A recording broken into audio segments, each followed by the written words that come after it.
Hi guys. Tonight we set sail together on a ship that creaks beneath our feet, its timbers slick with frost, its deck glazed like the skin of a frozen pond.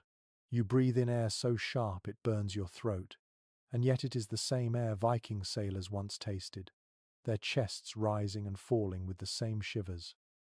Imagine it now, black waters spreading endlessly in every direction, winter stars like splinters of glass overhead, and beneath your boots, a vessel built for raiding and trading, not for comfort. You're about to slip into the world of men who somehow found sleep in this floating, frigid prison. You probably won't survive this, not with the cold gnawing at your toes and the waves slamming ice spray across your face, but still you try.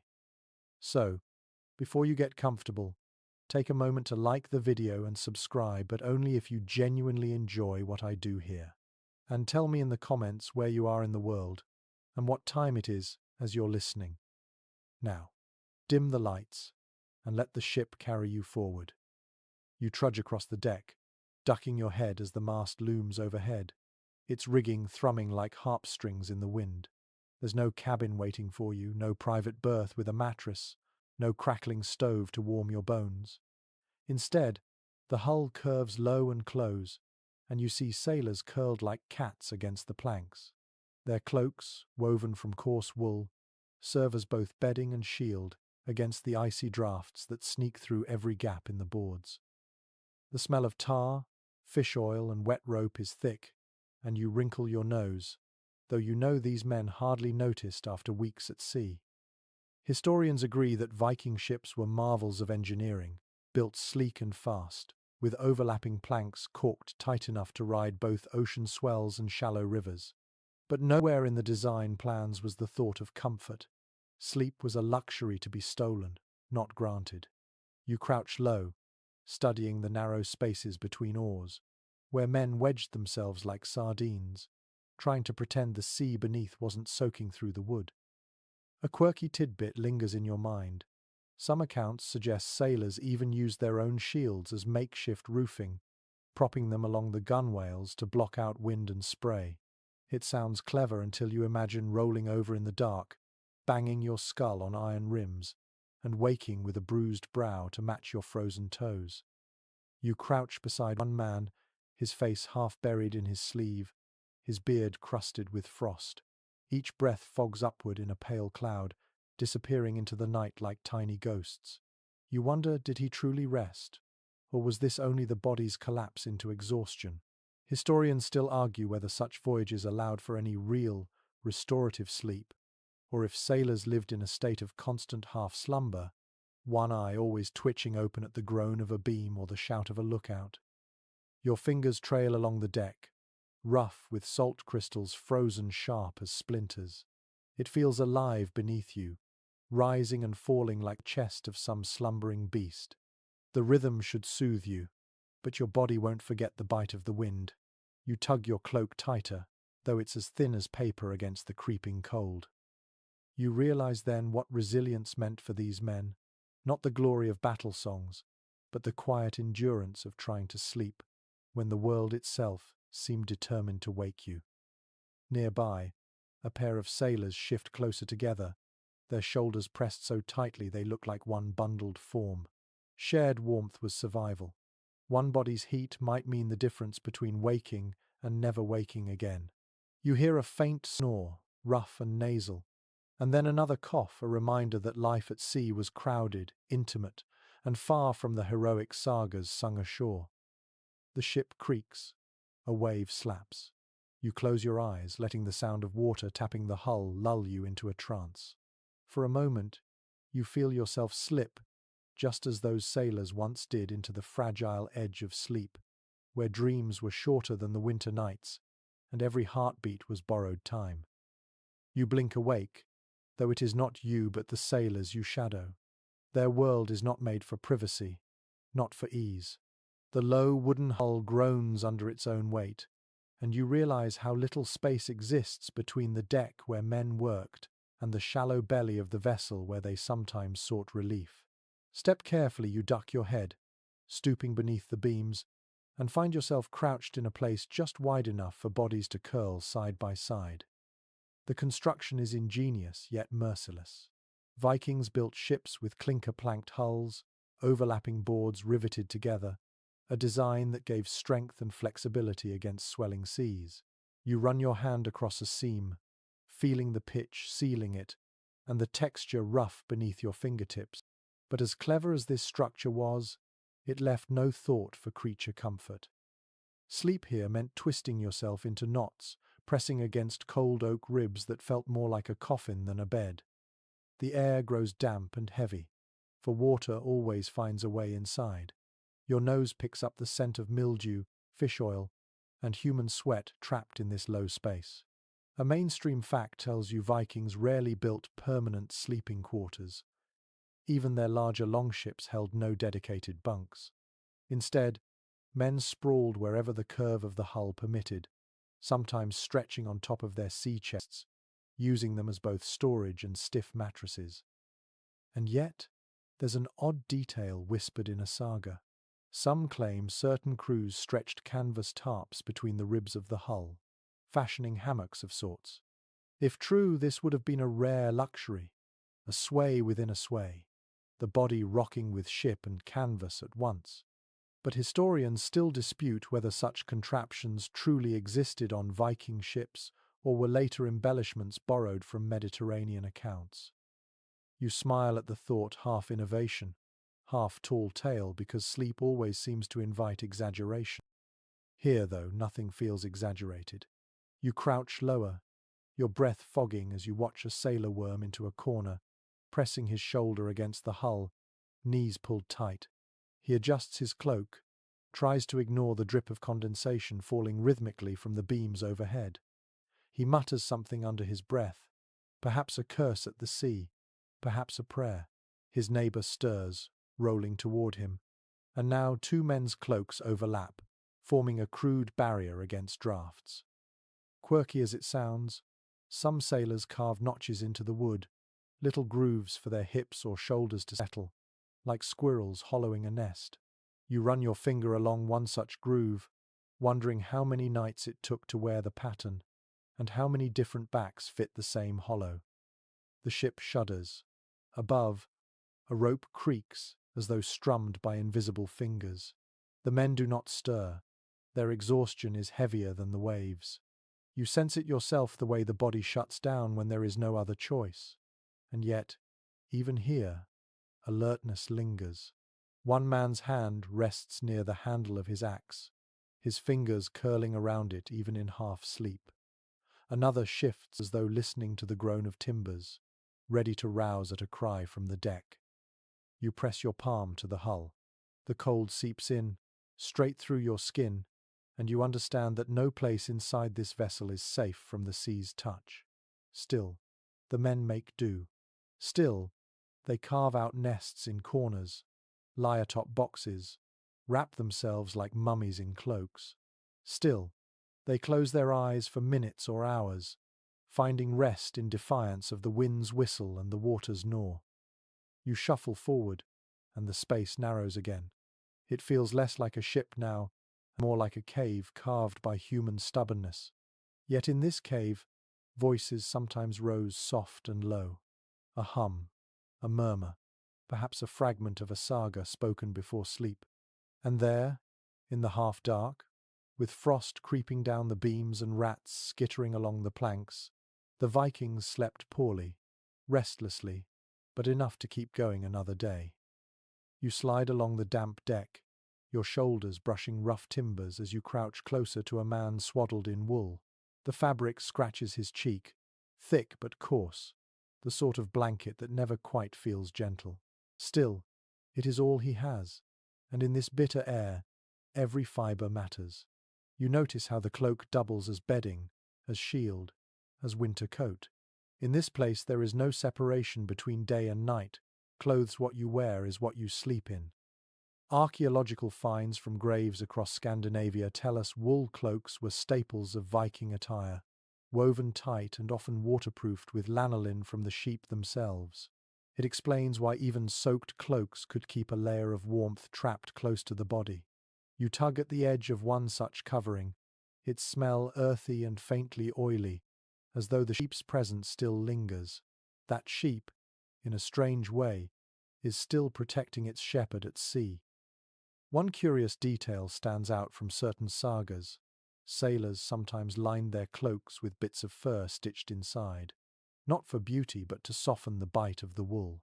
Imagine lying night after night in something prickly, until one day you tuck scraps of rabbit or fox inside to make your own bedding.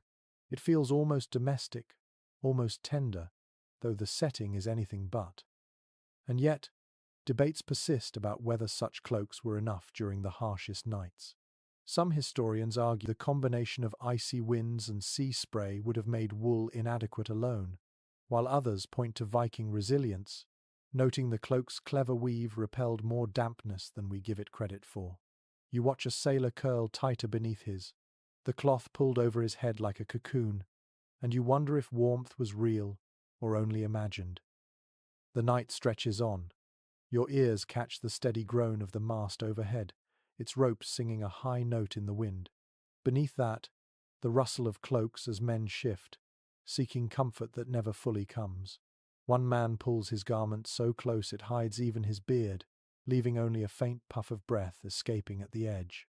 Another lies flat with cloak spread wide, as if daring the cold to try. A rather odd practice is whispered in folklore. Some crews supposedly soaked their cloaks in seawater, let them freeze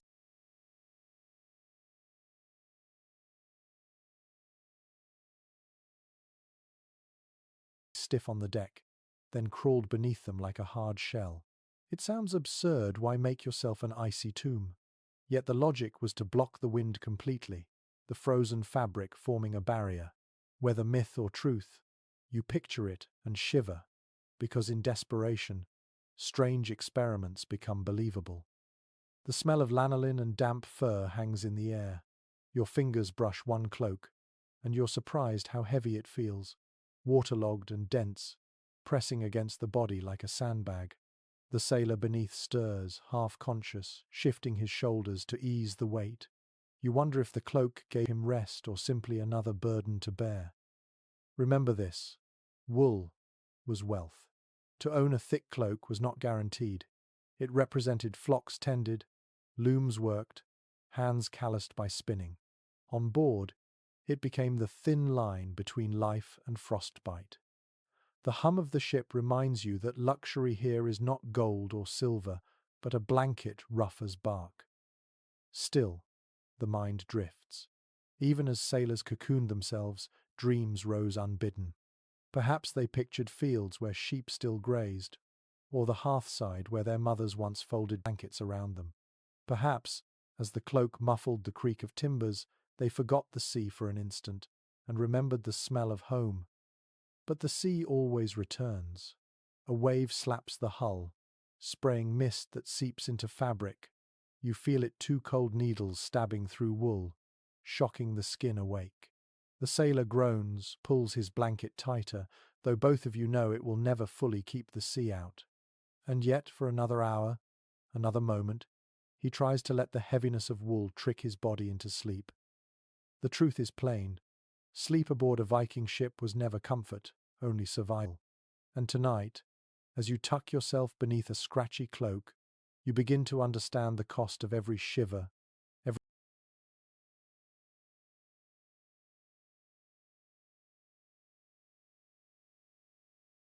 stolen breath, every restless dream. You turn your gaze from the rough wool cloaks to the bodies lying beneath them. It strikes you that the warmth they relied on wasn't just in the fabric but in one another. When the wind cut through every seam and the planks leaked icy mist, the only defense left was human closeness. You picture the crew arranging themselves shoulder to shoulder, hip to hip, a heap of limbs and cloaks pressed together like logs stacked to keep a fire smouldering. It is well established that Viking sailors rarely slept alone during winter voyages. The cold could be lethal, and there was no shame in sharing warmth. You watch as two men shift closer, cloaks overlapping until they form a single mound, their breaths mingling in visible clouds. It is practical more than affectionate, though after weeks on open water, perhaps bonds blurred between necessity and friendship. One curious practice is recorded in oral tradition. Some crews deliberately paired younger men with older, so the vigor of youth could bolster the frailer bodies. And in return, the elders offered seasoned knowledge of how to ride out the cold. It wasn't about comfort as we understand it, but survival strategies hidden within sleeping arrangements. You can almost see the pairs forming instinctively, like birds tucking together in a storm. Scholarly debates continue about whether this habit was universal or merely occasional. Some point to the lack of explicit written records as proof that huddling was too ordinary to mention, while others suggest it was ritualized, perhaps even assigned by rank or kinship. Not all experts agree, but your eyes on the scene make the truth self-evident. In freezing darkness, closeness meant life. You crouch lower, hearing the shuffle of cloaks. A sailor mutters in his sleep, his hand fumbling to pull another's arm over him like an extra blanket. The smell is heavy, unwashed wool, sweat, and salted fish, clinging to every fold, but the warmth beneath it is real. You feel your own shoulders relax, lulled by the steady heat radiating from so many bodies sharing one tight space. It's strange, isn't it? The image of hardened warriors, men famed for raids and battles, reduced at night to a heap of shivering bodies clinging together. Yet this is often how history humbles us. Heroes by day, vulnerable sleepers by night. And in this vulnerability, they became more human. You picture the clumsy nudges, the elbows jabbed in ribs, the muffled curses when someone rolled too far or pulled the cloak unevenly. Small irritations, yes, but irritations preferable to freezing. There's an odd story told in later folklore of a crew who insisted on singing before lying down together, a low chant that set their breathing in rhythm. Once the song ended, they collapsed side by side, their snores falling into the same tempo, as if the music lingered in their lungs. Whether exaggerated or not, you almost hear the faint hum beneath the creak of timbers. You touch the deck, feeling it vibrate with their weight. The boards are damp, icy against your palm, yet warmed slightly by the bodies curled above.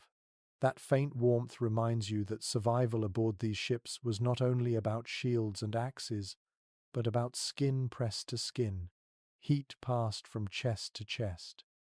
Your own body begins to mirror theirs. You tuck your knees close, shoulders hunched, imagining how you might fit between two of them. Would you grumble at the smell? Perhaps. But after hours in the biting wind, perhaps you'd be grateful for any warmth, even from a stranger's breath against your cheek. Not all men welcomed this intimacy. Some sagas hint at sailors stubborn enough to lie apart, claiming independence, only to crawl back shivering before dawn. The lesson came swiftly. Pride freezes faster than skin, and so, night after night, the human bundle returned. Cloaks spread, bodies overlapped, the sea endured together. Outside, the wind howls like a wolf circling prey. Inside, the crew sleeps, knotted together in defiance. And you, nestled invisibly among them, feel for the first time the comfort of their closeness, rough, awkward, but utterly necessary. The night stretches on, and your gaze drifts upward toward the great canvas billowing above. The sail looms like a massive, breathing creature, swelling and sighing with every gust. You lie back for a moment, the planks of the deck pressing into your shoulders, and you realize how often sailors tried to rest beneath those shifting wings. It seems dangerous at first. Who would dare sleep under a thing that could drop its ropes or snap in the storm? Yet when options were few, even a shadow from the sail offered some relief. We know from ship reconstructions that Viking sails were immense, often woven from thick wool treated with animal fat or tar to resist wind and water.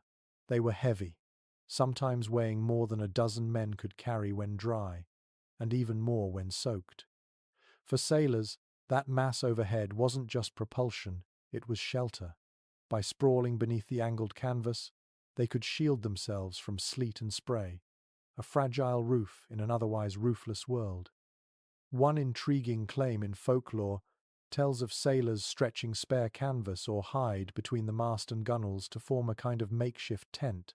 Imagine crawling under that damp canopy, listening to the wind hammer above, while drops of tar-scented water pattered down around you.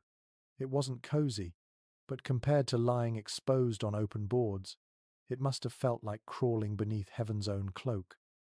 Researchers remain uncertain whether such sheltering was common practice or an occasional improvisation. Some argue the danger of ropes snapping or sails collapsing would have discouraged men from lingering beneath them, while others counter that exhaustion makes men gamble with risks. After all, when your eyes are closing of their own weight, safety becomes an abstract thought.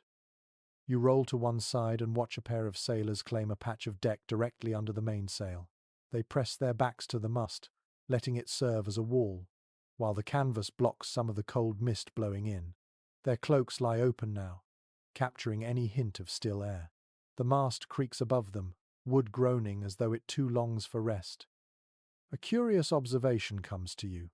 The sound of the sail flapping may have lulled men the way curtains in a cottage flutter at night. For modern ears it's harsh, a whip crack and thunderclap rolled together, but for them it became background noise, a steady pulse against which sleep might come. You notice your own eyelids flutter as the rhythm repeats, wave after wave, gust after gust, like a lullaby only the sea can sing. Of course, the risks never vanished. A sudden gust could snap a rope, sending a line slashing down dangerously close. There are accounts of sailors struck by gear while sleeping near the rigging, and you can't help but wonder how many men woke, startled, scrambling from beneath the sail when storms broke. Even so, the fact remains. They returned there again and again. The lure of partial shelter outweighed fear. One almost comical image lingers in your imagination. Sailors jerking awake to find drops of tar or sheep fat dripping onto their foreheads from the treated cloth above. You smirk at the absurdity, though for them it was no joke. Clothes ruined, hair sticky, eyes stinging. Still, they endured, because even a messy roof was better than no roof at all. As you lie beneath the imagined sail, your senses fill with the scene. The smell of tar is thick, mingling with salt and sweat. The canvas rustles like a drumskin played by invisible hands. The mast hums low with each shudder of rope, a bass note under the high cry of the wind. You feel the deck tilt and sway, yet the angled canvas shields your face from spray, and for a moment you understand the relief these sailors sought. Think of it, men who raided across seas, who braved storms and battles, reduced at night to hiding like children beneath a giant blanket. And in that hiding, they found moments of stillness, of respite. Their sleep was never full, never dreamless, but it was enough to trick the body into carrying on. Your eyes drift shut again, though your ears stay tuned to the creak, the flap, the endless groan of timbers. You let yourself sink into the planks, pressed flat against the ship's heart, and the sail above becomes your roof as it once was theirs. The night deepens, and you notice how every breath curls into mist. The air is so cold that the simple act of exhaling paints a little ghost before your face, rising, fading, and vanishing into the dark. You glance around and see the same pale clouds puffing from the sailors as they doze. The deck seems haunted by these fleeting shapes, a quiet congregation of vapor spirits that live only a heartbeat long. Archaeological evidence reminds us that Viking voyages reached as far as Greenland and the icy coasts of North America, so the winters they faced were no mild inconvenience. The biting air froze water in the beard, turned hair stiff as straw, and left every plank slick with frost. You crouch and touch the deck. Your fingertips stick momentarily to the wood, so sharp is the cold. It's a world where breath itself feels like proof of survival. One curious detail emerges from sagas and later retellings. Sailors sometimes joked that their souls left their bodies with every exhale, wandering out into the night before slipping back in. Perhaps it was only gallows humor, or perhaps it was a way of explaining the shimmering fog that clung around sleeping men like a second skin. You picture the jokes whispered through chattering teeth, grim, silly, but a reminder of how closely life and myth touched on these ships. Modern scholars continue to puzzle over just how sailors endured such conditions without fire. A hearth might have warmed a hall on land, but here a single spark could doom the vessel. Some argue they relied entirely on body heat and wool, while others believe small braziers may have been used in the most desperate moments. No consensus exists, and so the image of frozen breath remains a stark mystery. How did men drift into dreams when the very air threatened to rob them of life? You shift closer to a row of huddled figures. Their faces shine faintly in the moonlight, their eyes closed, but their lips move as if muttering even in sleep. Frost gathers at the corners of beards, tiny icicles that rattle when they stir. You imagine waking with your moustache frozen together, tugging painfully when you open your mouth. The discomfort is almost funny until you remember these were nights repeated endlessly, not once, not twice, but for weeks at sea. One odd practice sometimes mentioned in folklore was the rubbing of snow across the face before lying down, as though numbing the skin might dull the sensation of cold and allow sleep to come quicker. You wince at the thought, voluntarily freezing yourself to trick your mind into ignoring frost. It feels like madness, and yet desperation breeds odd solutions. The sounds around you grow sharper in the brittle air. Every groan of timber cracks like ice snapping. The faint squeak of a rat under the planks carries far in the silence. Even the creak of boots above echoes as if the entire sea were listening. The cold amplifies, sharpens, and draws attention to details you'd normally ignore. And in this heightened stillness, the sailors dream. Perhaps they dream of fireside feasts, of hearth smoke curling upward in a warm hall. Perhaps their visions are of sunlit fields where their breath no longer clouds the air. Or perhaps, as the sagas sometimes hint, they dream of icy giants and frost spirits walking alongside the ship, their presence both feared and revered. You imagine waking in a start, uncertain if the frost on your beard is only weather or a sign that something mythical has brushed close. Your own lungs ache with each inhale, the air so sharp it scrapes your throat. You wrap your arms around yourself, mirroring the sailor's posture, and realize how much energy it takes simply to breathe here. Sleep, in such a place, is no indulgence but a gamble. Close your eyes too long, let your breath slow too deeply, and perhaps you never wake. Yet they did wake, again and again. The evidence lies in the very fact we speak of them now. Their frozen breath was a constant reminder of danger, but also of life continuing, of chests rising against the odds. And so, as the ship rocks gently and mist swirls in the moonlight, you settle down, watching the pale ghosts of air until your eyes grow heavy.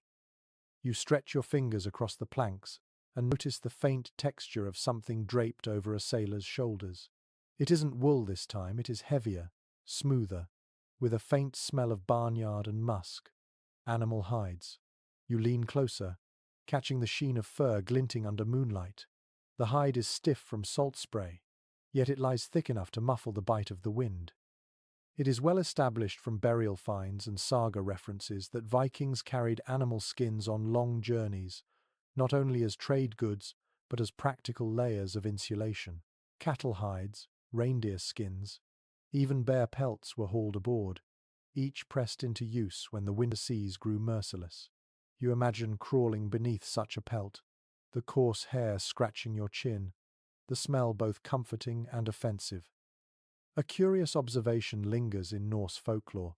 Some sailors swore by sleeping with the fur side in, pressing the soft down against the skin, while others insisted the fur should face outward to trap heat.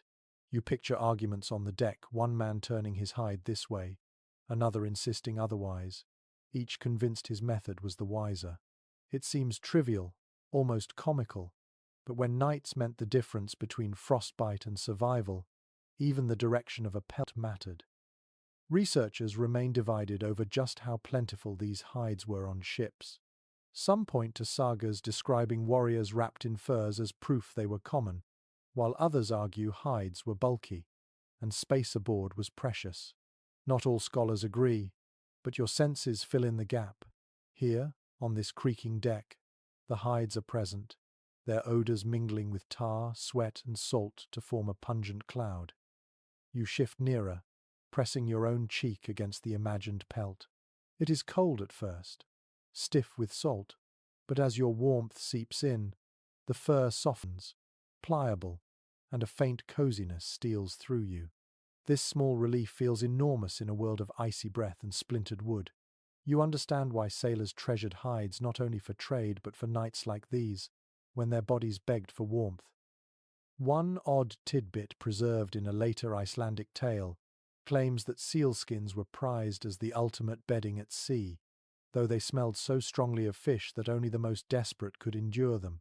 You almost laugh, imagining men gagging as they buried their noses under reeking pelts, only to sigh in relief when the warmth outweighed the stench. The sounds of the ship shift as you rest under the hide. The creak of timbers is muffled, dulled, as though you've crawled inside a cave. The pelt absorbs sound, turning the world quieter, gentler, though the rocking remains constant. You hear a sailor's teeth chatter nearby, and then the subtle hush when his neighbour shifts his fur over them both. For all its awkwardness, this practice forges bonds as real as battle comradeship. Your mind drifts with theirs. Did they dream of the animals whose skins they wore? Perhaps visions of herds across snowy fields, or hunts remembered in detail. Or perhaps they dreamed of bargains struck, the trade posts where hides were swapped for silver. The connection between land and sea never left them. Even on open water, the smell of cowhide or reindeer fur carried the echo of farms far behind. You tug the hide closer, letting the coarse hair scratch your chin, and realize it isn't luxury but survival. There is no warmth without this stolen layer, no comfort without this reminder of land. It is harsh, unromantic, and yet strangely intimate, a pact between sailor and beast that death has already sealed. The night rolls on, the ship sways, and under fur and hide, the Vikings steal a few more hours of uneasy slumber. You lie with them, wrapped in musk and memory, drifting into the same uneasy dreams. You notice a faint clatter near the mast, not the noise of ropes or wood, but the sound of men fumbling with bowls. Before sleep, food must come first. You draw closer, watching sailors squat in the dim light, their cloaks wrapped tight while they cradle small wooden vessels. Inside lies something humble, dry fish softened in water, porridge made from barley, perhaps a chunk of hard bread softened with broth. It isn't much, but it's enough to quiet hunger before they curl into uneasy rest. Archaeological finds from Viking settlements confirm that dried fish, salted meat, and hard bread were staples on voyages. These were foods designed to last, impervious to mold and spoilage, even if they became harder than stone over time. You picture a man gnawing at a strip of fish, its salt burning his tongue, then chasing it with a mouthful of cold water. The taste is bland, but the warmth that follows is what matters. The body needs fuel to endure the cold. One curious detail emerges from sagas and later retellings. Some crews believed it was bad luck to go to sleep on an empty stomach at sea, as it left the spirit restless and vulnerable to nightmares. So, even when rations ran thin, sailors forced themselves to nibble something, no matter how small. You imagine men passing a single dried herring between them, each taking a bite before settling down, half ritual, half superstition. Scholars remain divided on whether warm meals were ever prepared aboard ships during voyages. Some argue small cooking pits lined with sand might have been used on calmer waters, while others insist the risk of fire was too great. The debate leaves room for speculation, and you consider the possibility of men sipping lukewarm gruel from a carefully guarded ember. Whether real or imagined, the idea adds a layer of comfort to an otherwise bleak night. You crouch beside a sailor slurping quietly, his lips red from salt, his hands trembling with fatigue. He finishes and wipes the bowl with his cloak sleeve, then tucks the vessel under his chest as though protecting treasure. Another man mutters a prayer to the gods, thanking them for the meal, small though it was. You sense how the ritual of eating connected them not only to survival but to faith, binding body and spirit for the night. An odd anecdote floats into your mind from folklore. Sailors sometimes carried dried onions and garlic, biting into them raw before sleep, believing the pungent breath kept sickness away. You smirk at the thought of a dozen men packed together, cloaks drawn tight, breathing out clouds of onion fumes. Yet in their minds, it wasn't just food, it was protection, a barrier against unseen ailments. The sounds of eating fade, replaced by sighs of satisfaction and the shuffle of cloaks as men settle in. You feel the change yourself. The ship seems quieter, calmer, as if the meal has lulled both crew and vessel into momentary peace. The salt still lingers in your mouth, sharp and metallic, but your stomach feels fuller, warmer. The rocking of the ship grows gentler as you watch the men drift toward rest. Their bellies, however meagerly filled, are now anchors against the cold. Dreams come easier after food, and though the porridge was watery, though the fish was tough, the ritual of eating has prepared them to surrender to sleep. Think of it, men who had fought, rowed, and endured storms, now depending on a scrap of bread to carry them through the night. It humbles you, reminding you that survival often rests on the simplest acts, chewing, swallowing, sighing with relief. And so you, too, imagine finishing a small ration, your hands warmed by the bowl, before lying back and letting slumber take hold. You linger near the row of bundled sailors, and something catches your eye, the glint of iron in the half-dark. It is no loose tool or random scrap, but a weapon, an axe, its blade tucked close to a man's side. You glance further and notice spears stacked nearby, their shafts braced against the planks. Even as they sleep, the crew never truly parts from their arms. Rest is taken with steel within reach, a reminder that safety at sea is never guaranteed. Contemporary accounts from enemies of the Norsemen often mention this vigilance, describing raiders as men who could leap awake with blades in hand in the span of a heartbeat. It was not merely bravado, but necessity. Pirates, rival crews, and even storms demanded readiness at any hour. To be caught unarmed, while asleep, was to invite disaster. You see it now, hands curled instinctively around hilts, fingers twitching even in dreams, as if their bodies refused to forget the threat. One rather peculiar detail appears in later chronicles. Some warriors were said to sleep with weapons strapped to their wrists, so they could not be knocked aside by accident. Imagine lying down, cloak wrapped tight, with a knife tied to your arm. Uncomfortable, perhaps, but the reassurance must have outweighed the inconvenience. You can almost hear the quiet jangle of metal each time the men stir. Not all experts agree on how widespread this practice was. Some historians argue that weapons stored loose in piles would have sufficed, while others believe the culture of readiness was so ingrained that warriors treated their axes like pillows, never letting them out of arm's reach. The absence of concrete evidence leaves the matter unresolved, but as you watch the crew sleep braced against steel, the choice seems obvious. Vigilance was as vital as warmth. You crouch nearer one man, his head resting against the haft of a spear.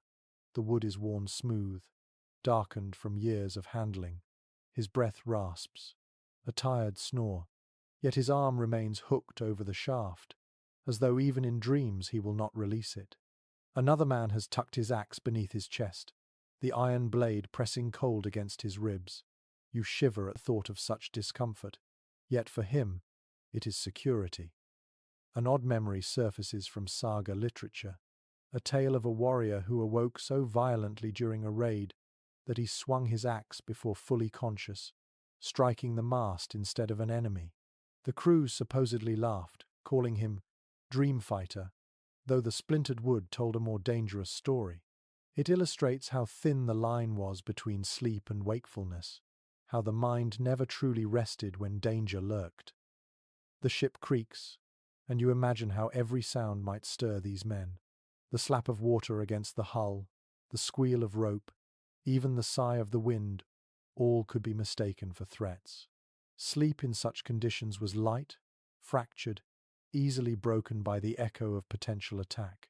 You sense it yourself, your own body tensing at each noise, never fully surrendering to rest. Weapons besides sleepers also served another function: morale. To a Viking, strength and readiness were core to identity. Even in sleep, to be pictured with axe in hand was to remain a warrior. Perhaps it comforted them, a reminder that they were never helpless, never truly defenseless, no matter how harsh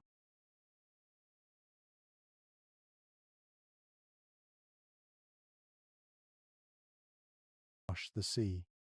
The smell of iron, faintly metallic, mingles with the salt air. It tickles your nose, sharp and unpleasant, but grounding. You glance at the cluster of weapons blades, dull with rust spots, spears bristling like thorns, and realize this was as much a part of their bedding as cloaks or hides. The sailor did not choose between warmth and vigilance. He clung to both, sacrificing softness for safety. You close your eyes and imagine lying there yourself, axe beneath your hand, cloak over your chest, the ship rocking beneath. You sense the paradox. Comfort found not in letting go, but in holding tighter, even in dreams. The sea rocks beneath you, not violently, but with a rhythm steady enough to lull. The hull rises, then dips, each motion a slow sigh, like the breathing of some giant slumbering creature beneath the waves. You realize that for men who lived aboard these ships, the rocking itself became both torment and lullaby. At times it threatened to toss them into the sea, yet on calmer nights it soothed them into a sleep deeper than any bed ashore could grant. Archaeological reconstructions of Viking longships, when tested on modern waters, reveal how their shallow keels allowed them to skim across waves like skaters on ice. The design meant agility, but also constant movement, never still, never fully steady.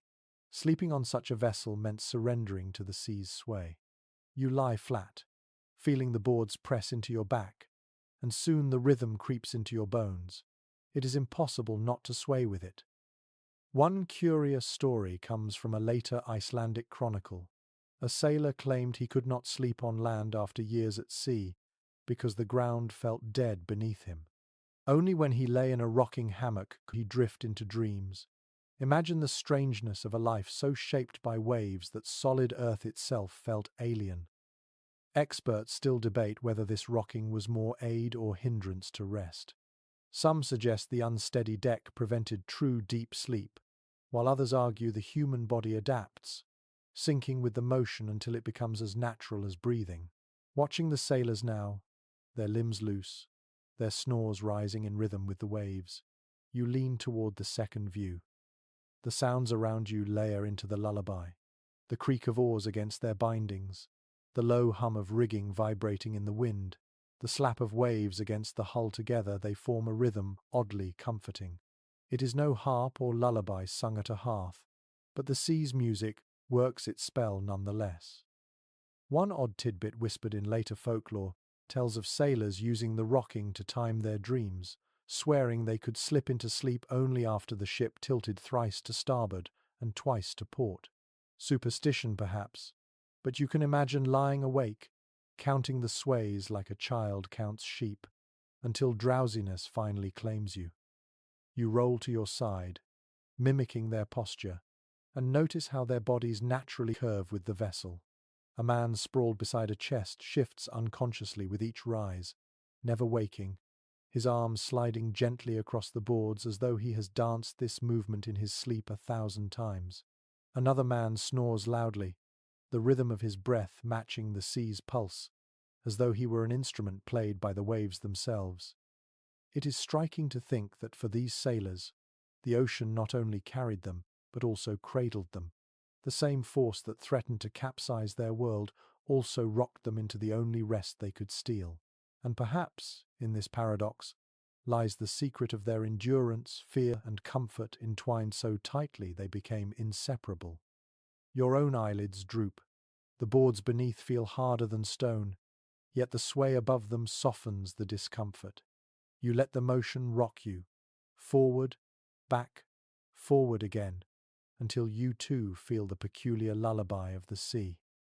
And so the night passes not in silence, but in rhythm, a song without melody, a cradle without walls, rocking the weary men who gave themselves over to the mercy of the waves.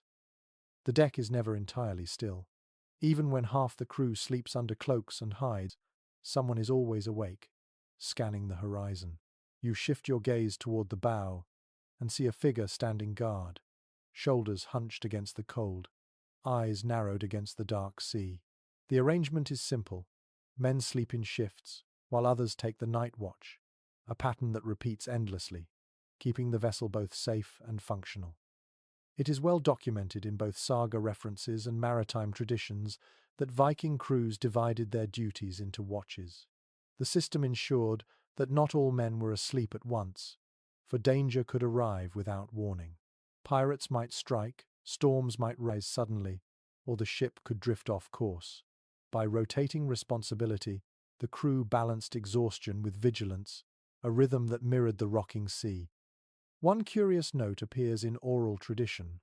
Some men claimed they preferred watch duty to trying to sleep on the cold planks. Standing in the open air with movement and purpose was sometimes less miserable than lying in damp wool, teeth chattering. You imagine the strange comfort of walking the deck, stamping feet for warmth, instead of twisting miserably in a half-sleep. Debates continue among historians over how formalized these watches were. Some argue strict shifts existed, with leaders assigning specific men to guard duty, while others believe it was looser, with whoever remained restless taking up the task. Without clear written records, the truth drifts between these theories. You glance at the weary watchman at the bow and decide formality mattered little. What mattered was that someone kept eyes open while others drifted. The sensation of the night watch is distinct. The sailor leans into the wind, cloak snapping against his legs, while behind him the ship feels strangely hushed. Snores and sighs ripple softly across the deck, punctuated by the creak of timbers and the slap of waves.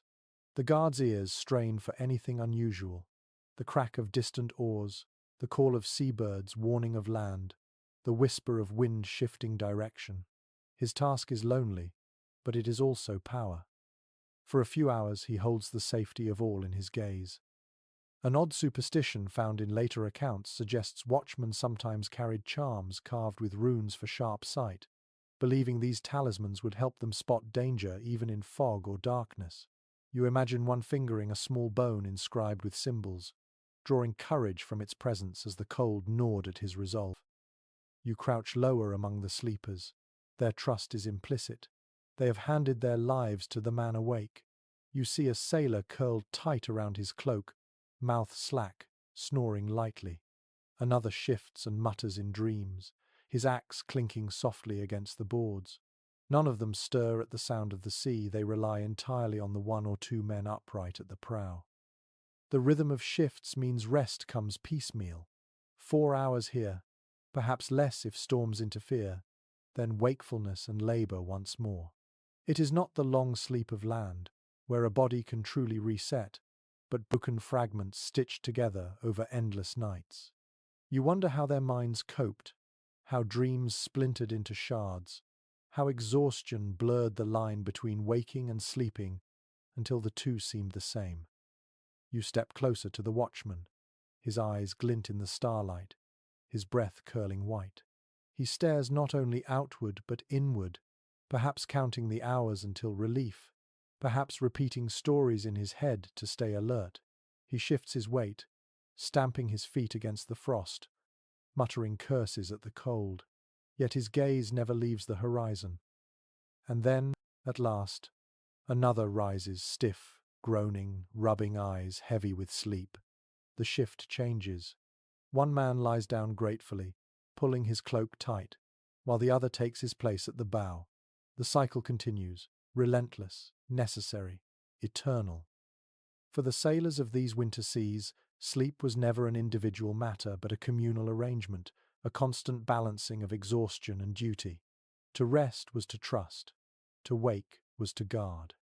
And so, night after night, they shared not only warmth and cloaks, but also vigilance, weaving safety into their fragile slumber. The hush of the watch fades into the low rumble of sleep, and you sense what fills the sailors' minds when they finally surrender to exhaustion.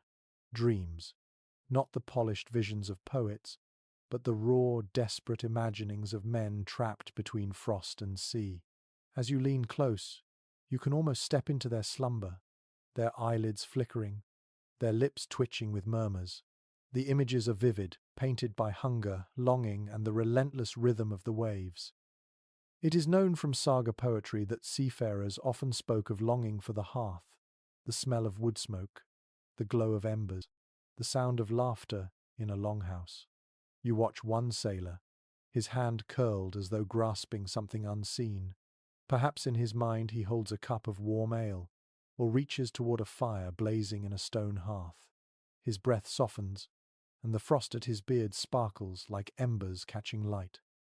One curious belief among later storytellers was that dreams carried omens, especially when dreamt at sea. To see fire was said to foretell a safe return, while to dream of ice breaking meant danger ahead. You can almost hear the whispered retellings in the morning, sailors exchanging fragments of their visions like tokens, seeking meaning in every flicker of the night mind. Scholars remain divided on whether these dream omens were taken seriously by entire crews or merely entertained as idle talk. Some argue they shaped decisions, turning ships back or urging them forward, while others believe they were nothing more than weary chatter. No clear record survives, and so the line between superstition and survival remains blurred. Yet watching the twitch of hands, the murmurs of names half spoken, you sense the weight dreams held in their hearts. The smells around you shift subtly as the men sleep. Cloaks damp with sweat and salt take on the faint musk of animals once shorn, while the air of the sea remains sharp and briny. This mix of scents, familiar and foul, surely colored their dreams too. Imagine sleeping wrapped in the odor of wool, tar, fish, and unwashed bodies. It is little wonder that visions of home fires and fresh meadows burned so brightly behind their eyelids. One odd detail emerges from a fragment of Icelandic lore. A sailor claimed he dreamt of his wife singing, her voice blending with the creak of the mast, and when he awoke, he swore he could still hear her. Was it imagination, or had the groan of wood twisted itself into memory? Perhaps both. For dreams at sea fed on sounds and sensations, bending them into faces and voices far away.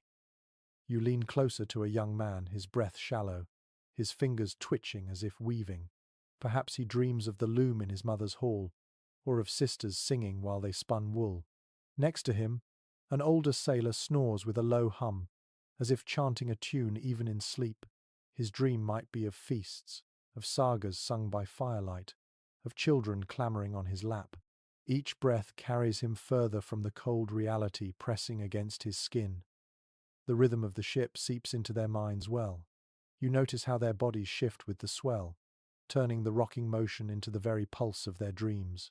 One man smiles faintly, as though lulled by the gentle sway, perhaps imagining he lies in a cradle again, rocked by his mother's hand. The sea, harsh by day, becomes a strange parent at night, sometimes cruel, sometimes soothing, always inescapable. Even you begin to drift, caught between their visions and your own. You see flickers of a warm hearth, the glow of firelight on wood, the scent of bread fresh from an oven. Then the creak of the mast intrudes, reshaping the image into smoke curling from a hall roof, distant but reachable. Dreams blur boundaries here between sea and land, between present misery and remembered joy. For the Vikings, these moments of dreaming were perhaps their only true escape. By day they rode, fought, and endured. By night, wrapped in damp cloaks, pressed against wood and steel, they slipped into worlds kinder than the one around them. And even if the visions were brief, fractured, or twisted by hunger, they were treasures carried until dawn. You watch them now, a row of warriors who by daylight look fearsome, but by night become children again, smiling, muttering, clutching invisible comforts.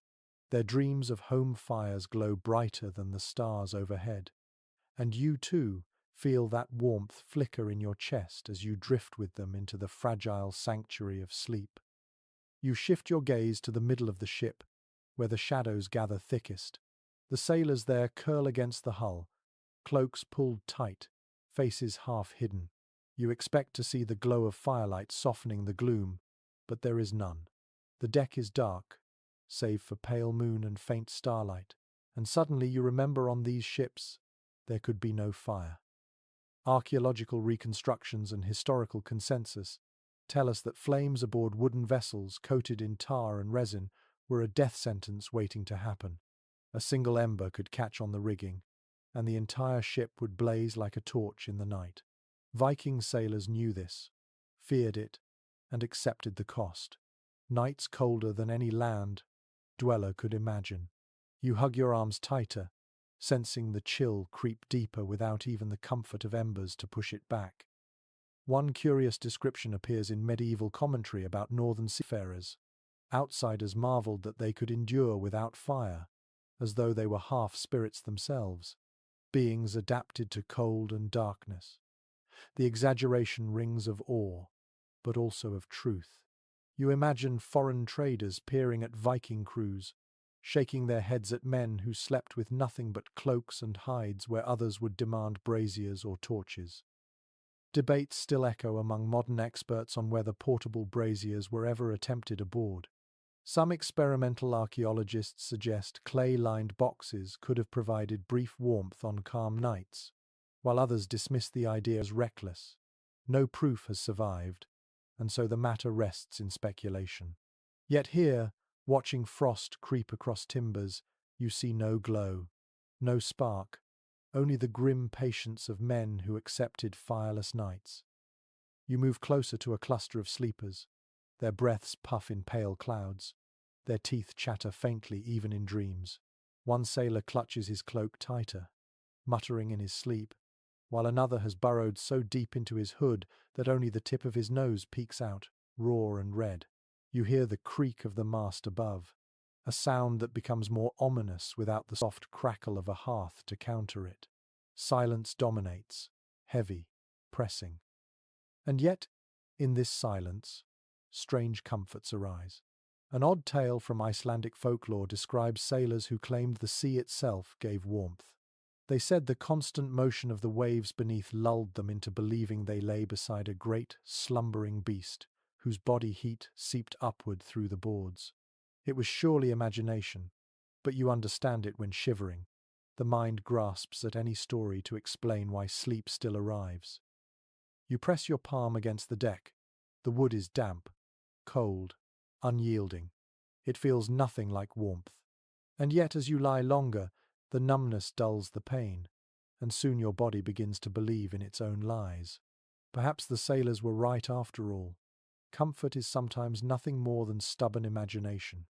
The absence of fire also meant the absence of its rituals. On land, men would gather by flame, tell stories, pass cups, and end the day with warmth glowing in their chests. Here, there is no circle of light, no shifting shadows cast by flame. The only illumination is the stars, cold and distant, and the pale sheen of frost on wool. Sleep comes without the laughter of comrades by fire. It comes alone, silent, resigned. Still, they endured.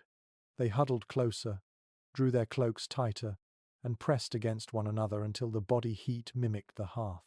They shared warmth where fire could not exist, building a living flame of flesh and breath. And though the night was harsher for it, survival was achieved. You close your eyes with them, the void pressing in, the cold nipping your ears. No fire, no embers, only the steady rise and fall of chests around you, the human hearth built from stubborn will. And in this bleakness, you begin to understand the strange resilience of those who crossed oceans with nothing but stars for light and their own bodies for warmth. You lean closer to the planks, and the sharp scent of mildew rises into your nose. The boards are damp, always damp, and so are the cloaks spread across them. No matter how carefully the men shook them out, no matter how high they hung them in weak sunlight during the day, the sea's breath always returned. You picture lying down in that wet heaviness, the wool clinging cold to your skin, sticky with brine, never fully drying. Archaeological evidence from preserved Viking sites shows garments waterlogged and stained, fibers stiff with salt. Scholars agree that long voyages meant clothing rarely dried once soaked. The sea simply wouldn't allow it.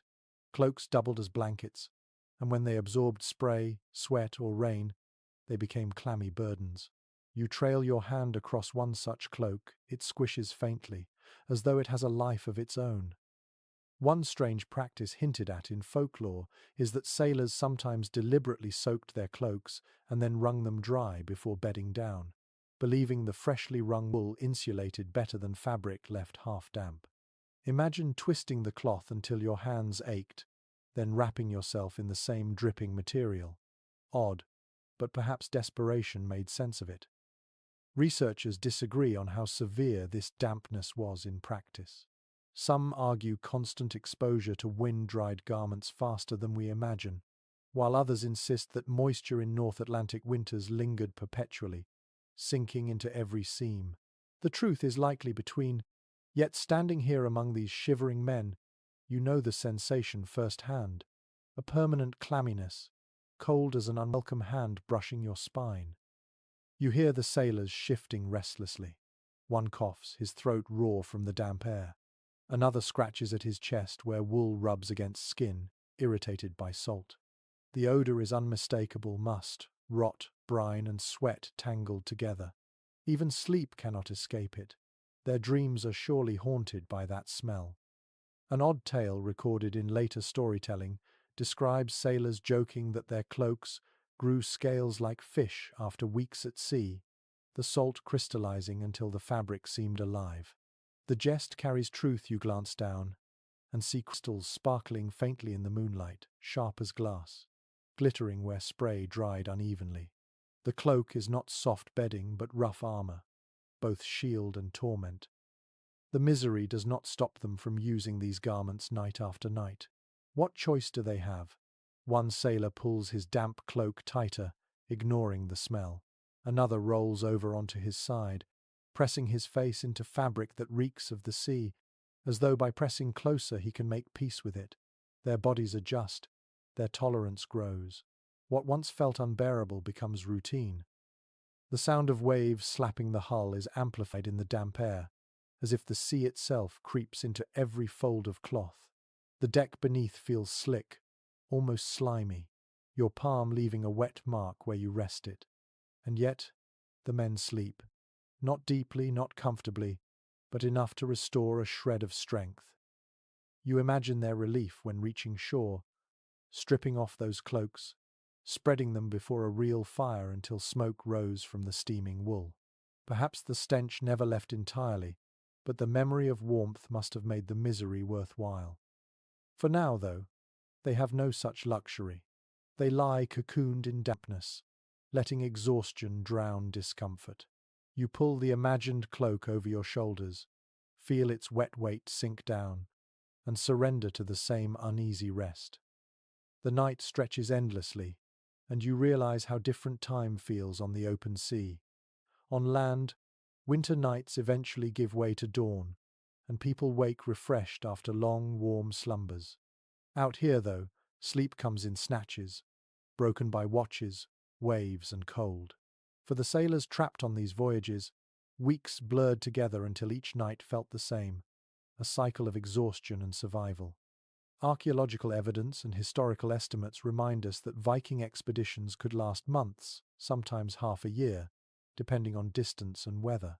To sail from Scandinavia to Greenland, or across to Vinland, meant enduring not one or two difficult nights but whole seasons of damp planks and shivering bodies. You imagine lying down for the 20th time in the same damp cloak, on the same narrow board, your back aching in the same place. The monotony itself becomes a kind of torment. One curious remark preserved in saga literature hints that sailors sometimes lost track of days entirely, marking time only by the changing of watches and the rationing of food. The voyage was nothing but waking, sleeping, eating, and rowing, one line suggests. You sense the dull sameness yourself, the deck always wet, the air always sharp, the sea always groaning below. Modern historians still debate how sailors managed their mental endurance. Some argue that storytelling and song preserved sanity, while others believe the sheer rhythm of labor, row, eat, sleep, row again, numbed minds into acceptance. There is no clear answer, only the mystery of men who somehow adapted to monotony so crushing it would break most today. You watch a sailor roll onto his side, groaning softly, his hand reaching for the same spot on his chest where he tucks his axe each night. Another shifts to wedge his shoulder against the mast, claiming the same place he has used for weeks. Their habits become rituals, patterns anchoring them against chaos. Even in exhaustion, the repetition becomes comfort. This is my place, this is how I sleep, this is how I wake. An odd anecdote from later folklore tells of a crew that claimed they dreamed the same dream together after so many nights of shared hardship. Each man reported visions of the same hall with fires blazing, the same feast awaiting. Was it coincidence, or proof that endless monotony shaped even the dreamscape into uniformity?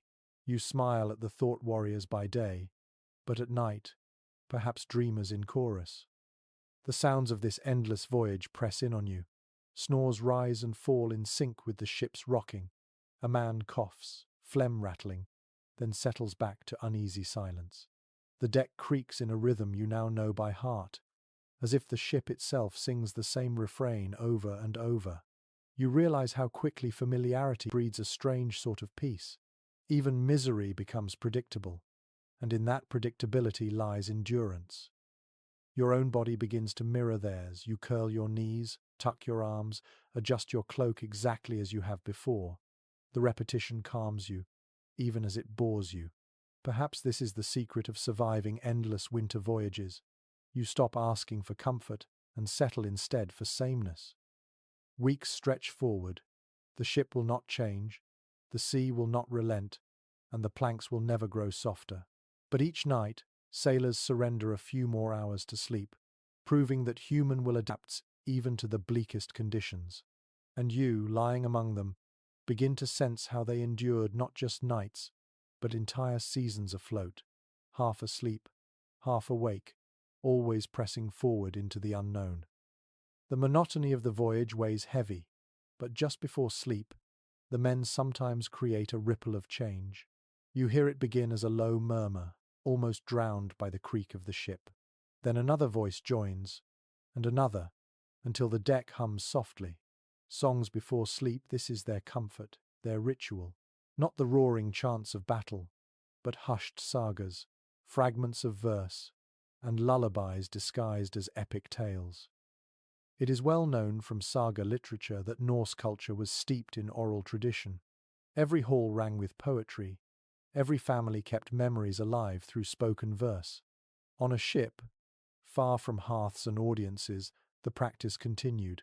Men muttered lines of Eddic poems, recalling gods and heroes, or sang work songs slower, softer, stretching them into drowsy melodies. You hear the cadence now, uneven but sincere, weaving through the darkness. One curious note from folklore says that some crews believed singing before sleep warded off evil spirits lurking on the waves. A verse about Thor's hammer might double as both entertainment and protection. You imagine a man pulling his cloak tighter as he whispers of Mjolnir shattering giants, convincing himself the hammer's echo will strike down frost and fear alike. Specialists are not unanimous about how widespread this practice was. Some point to surviving verse as evidence that nearly every voyage included song, while others caution that silence may have been more common, with only certain crews indulging in ritualized singing. The absence of conclusive records leaves the question open, but as you listen to the hushed chorus vibrating across the deck, the plausibility feels certain. The sound soothes even the restless. A sailor shivering beside the mast closes his eyes more easily as the voices wash over him. Another shifts, muttering the last line of a saga as though it were a prayer, before finally settling into sleep. The songs do not banish the cold, but they wrap the mind in familiarity. For a moment, the ship feels less like a coffin adrift in black waters, and more like a hall under stars. One odd anecdote preserved in later retellings describes a crew that sang bawdy verses before bed, laughing despite frostbite, their humour so loud it was said to offend the sea itself. A storm rose soon after, and they swore never again to mock the waves with laughter. You picture the awkward quiet the following night, men whispering only solemn sagas lest the sea listen too closely. The sensory details around you shift with the singing. The groan of timbers takes on a rhythm, syncing with the voices. The splash of water against the hull becomes percussion. Even the whistle of the wind through the rigging seems to harmonize. For a fleeting moment, the entire vessel becomes an instrument, carrying the lullaby into the cold night. You notice how the voices fade one by one. A line is left unfinished as a man drifts away. Another hums softly until snores replace the melody. What remains is a fragile echo, a song dissolving into dreams. The silence afterward feels different, less bleak, more sacred, as if the night has been blessed by verse. Your own chest loosens. You imagine singing a line yourself, perhaps clumsy and off-key, but enough to join the current. The act is less about sound than about surrender. By voicing the old words, you remind yourself that you are part of something larger, a chain that stretches from farmstead to sea, from ancestors to the present. The song fades. The men are asleep, their mouths slack, their cloaks pulled close. The ship creaks, the sea murmurs, but the memory of words lingers in the air. And you, lying among them, feel the comfort of ritual proof that even in the harshest nights, humanity carves space for beauty before surrendering to sleep. The songs fade into silence, and the night grows colder still. You pull your cloak tighter, though the wool scratches at your neck, and you feel your toes numb despite the layers. For the Viking sailors around you, this numbness was no minor discomfort, but a looming threat. Frostbite, the kind of danger that crept slowly, quietly, and then claimed fingers and toes before dawn ever arrived. It is confirmed through both climate studies and skeletal remains that voyages into the North Atlantic exposed crews to freezing conditions capable of permanent injury. Even in summer, the northern seas bit with cold. In winter, the risk of frostbite was constant. You glance at a sailor's bare hand where his cloak has slipped, his fingers pale, the nails darkening slightly at the edges. He stirs, pulls the hand back inside the folds, and presses it against his chest. One rather curious measure mentioned in scattered folklore was that some sailors smeared animal fat onto their extremities before sleep, believing it sealed in warmth. Imagine rubbing your toes with tallow, the smell pungent, the grease clinging, then wrapping them in damp wool and praying the combination held the frost at bay. It sounds unpleasant, but perhaps it spared some from waking to deadened skin. Experts continue to debate how effective these makeshift protections were. Some argue the fat would have offered real insulation against cold winds, while others suggest it would have attracted vermin or simply rubbed away on wet boards. Without conclusive proof, the practice remains speculative but vivid in its possibility. You peer at the faces of the men. Their breaths rise in pale clouds. Their eyelids twitch as they drift between waking and dreams. One stirs with a groan, curling tighter, as though his body remembers that stillness is dangerous. Movement, even in sleep, keeps blood alive. You understand the instinct. Stretch your toes, flex your fingers, shift your weight. Do anything to keep the cold from claiming them. An odd tidbit preserved in a saga fragment tells of a man who woke screaming because he dreamed his feet were burning, only to discover frostbite had numbed them completely. His companions rubbed his legs furiously, trying to restore sensation. The dream and reality blurred, pain and cold mingling until the body betrayed itself. You shiver at the thought, grateful that your own toes still throb with life. The ship itself offers little mercy. Frost forms on the edges of the planks, sparkling faintly under moonlight. Your fingers trace the crystals, sharp as tiny blades. The sailors lie against this frozen surface, their cloaks insufficient shields, and you wonder how many woke with frost patterns pressed into their skin. The cold leaves its mark even in sleep. Yet despite the threat, they endured. You watch as one sailor shifts closer to another, their cloaks overlapping, feet pressed together. Shared warmth becomes strategy again, not just for comfort, but for survival. The heat of one man's legs can mean the difference between numb toes and lost ones. You close your eyes and imagine yourself among them. Your fingers tingle painfully, your breath burns, your body fights the creeping numbness. You know that if you surrender fully, if you let yourself drift too far into sleep, you may not wake, and yet exhaustion is stronger. You feel your muscles loosen despite the danger, lulled by the sea's rhythm. This is the cruel paradox of frostbite at sea. To rest is to risk freezing, but to stay awake is to exhaust the body to collapse. And so the sailors gambled each night, lying between warmth and death, trusting in wool, in hides, in one another, and perhaps in the gods themselves to carry them through. The night grows heavier, and you notice something peculiar among the sleeping men. Not all of them drift off with only cloaks and hides. A few clutch small objects in their hands or wear trinkets tied with leather cords around their necks. Tiny charms, crude amulets, bones carved with runes. You realize these are not decorations, they are talismans, companions in the dark, meant to keep fear at bay while sleep hovers near. Archaeological finds in Viking graves often include small pendants, Thor's hammer cast in bronze, animal teeth strung on leather, polished stones marked with runic scratches. On land, these spoke of faith and identity, but aboard a ship, they became shields of another kind. The sea was vast, merciless, and unknown. To close your eyes without some charm at your side felt like walking unarmed into battle.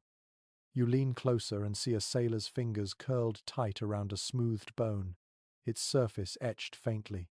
He sleeps more soundly than the others, as if the object anchors him. One curious belief recorded in later folklore is that sailors thought charms could keep nightmares from crawling aboard with the frost.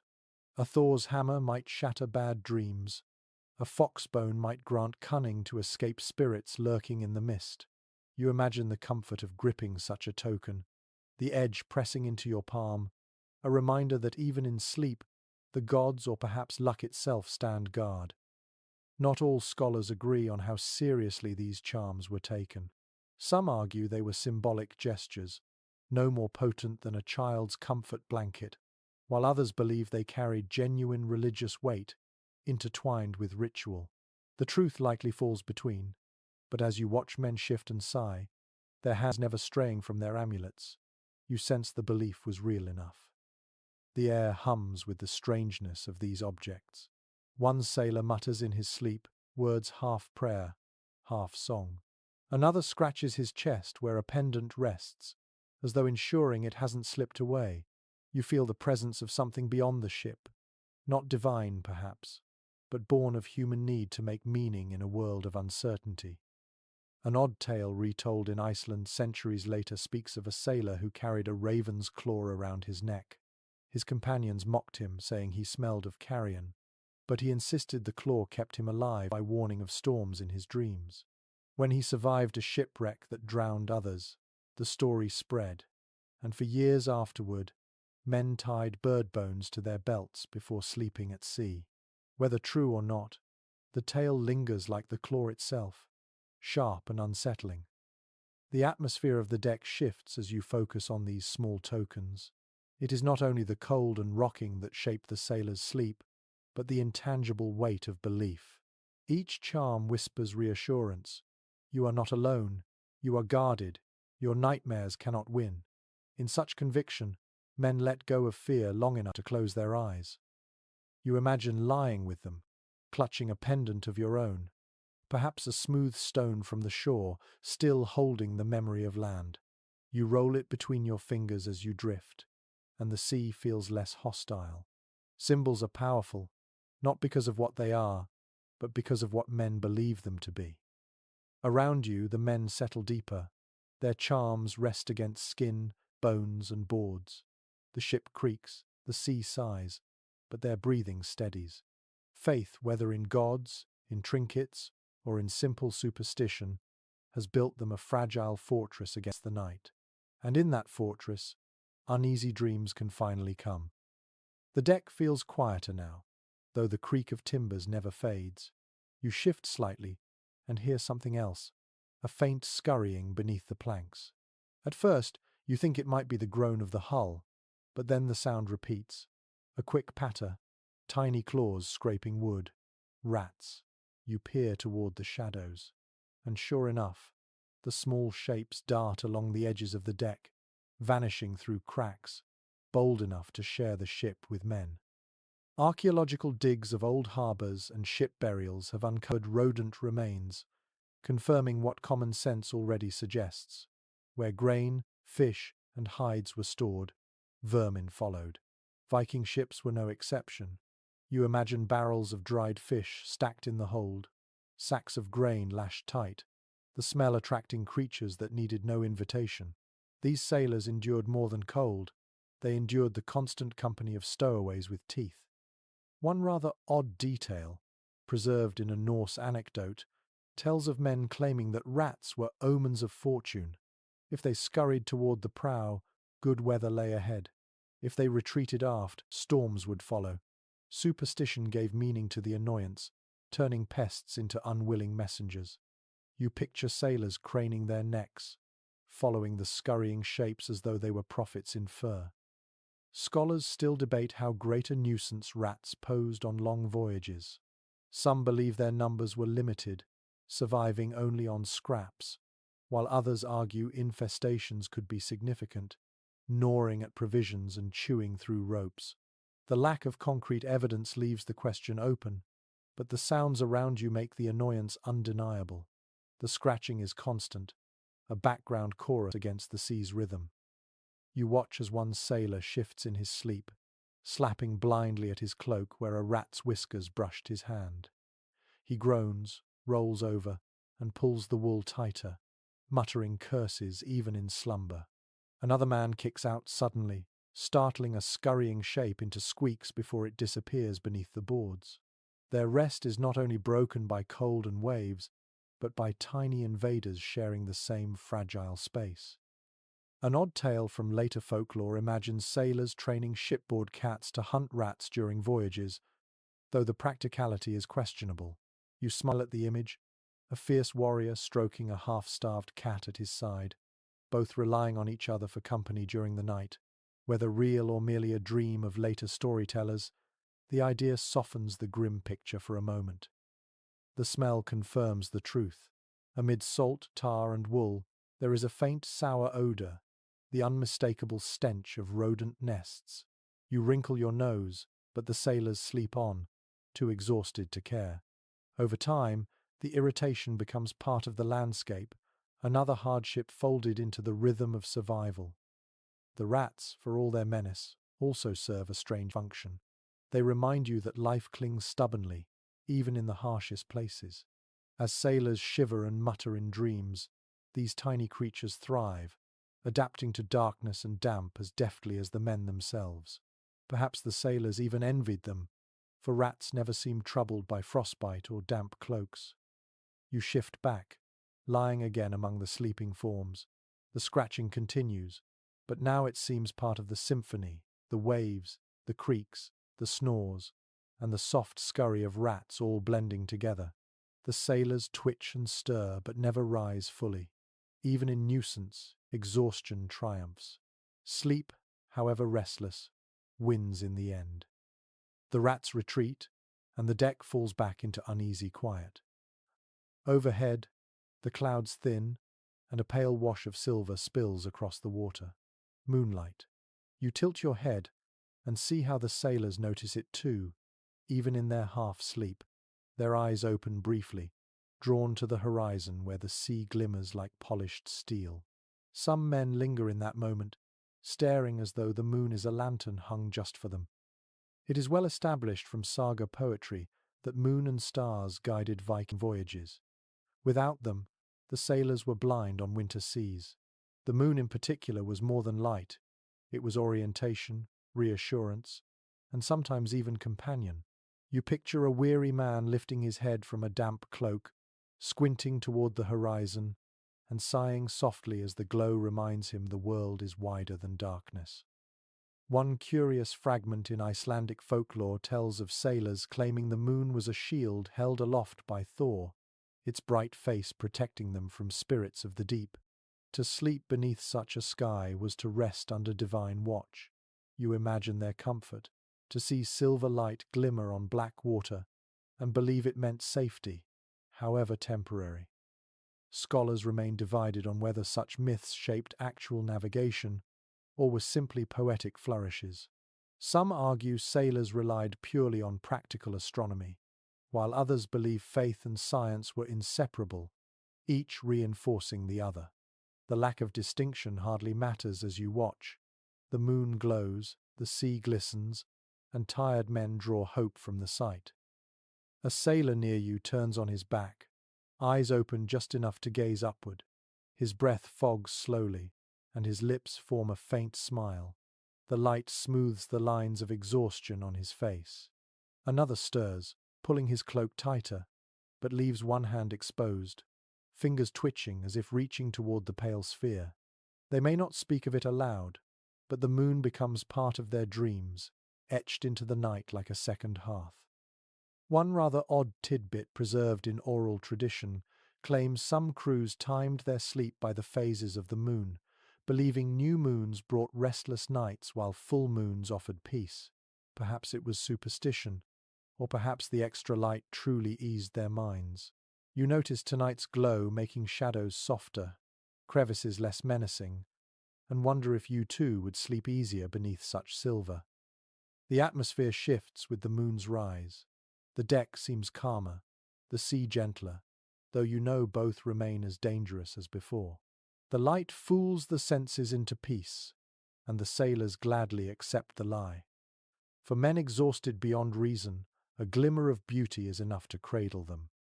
The sounds of the ship soften. The groan of wood blends into the whisper of wind, and snores harmonize with the rhythm of waves. The silver light paints everything, planks, faces, even weapons, with a sheen that makes them look less brutal. For a fleeting hour, the ship seems sacred, drifting through a dream carved in silver. You let yourself sink into it too. The moon hovers above, patient, unchanging, and you feel your own body relax in its glow. The cold still bites, the planks remain hard, but the sight above soothes you. Perhaps this is why the men open their eyes to it before drifting off, to remind themselves that even on black seas, beauty persists. And so they sleep again, guarded not by fire or walls, but by the steady watch of the moon.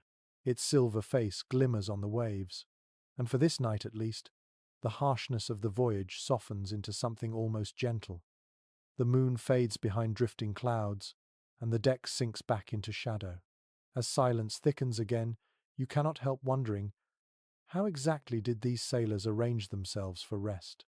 Did they lie wherever exhaustion struck? Or was there an order places claimed, routines followed? The question lingers, not only for you, but for generations of researchers trying to reconstruct how men truly slept aboard these lean, merciless ships. Archaeological digs of Viking vessels reveal no fixed bunks. The longships, designed for speed and shallow waters, left no room for private chambers. Unlike medieval cogs or later caravels, these ships were stripped bare, a floating skeleton of planks and beams. Yet fragments of mats, traces of woven reeds, and descriptions from sagas hint at improvisation. Did men spread mats on deck, or did they sleep directly on their sea chests? The evidence is suggestive, but not decisive. Some modern scholars argue mats of straw or rushes must have been carried, providing a thin cushion between sailor and plank. The logic is simple. Even the toughest crew would struggle with weeks of bare wood under their backs. Yet others cautioned that space was precious, and mats soaked quickly in salt spray, turning from bedding into sodden burdens. Debate endures, as fierce as the waves themselves. One curious